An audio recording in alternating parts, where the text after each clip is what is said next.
No, no, penso che la squadra abbia giocato bene, e abbiamo comunque dimostrato il nostro valore. Siamo una squadra e comunque chi manca manca, ci sono sostituti più che validi, cioè nel senso non si può neanche considerare un sostituto Mirko, cioè so io che ho preso il suo posto, ma per problemi di tempo, non per altro. Cioè, Mirko è un giocatore che fa la differenza a questo torneo, ma in generale proprio a calcio fa la differenza.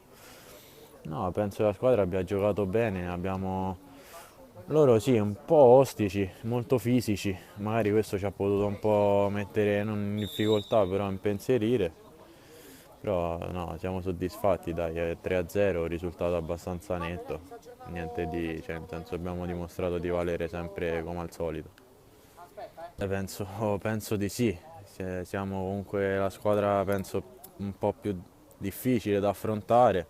Ormai ci conosciamo, siamo partiti subito bene, Supercoppa, prima partita vinta, seconda anche, sì, dai, siamo sempre noi.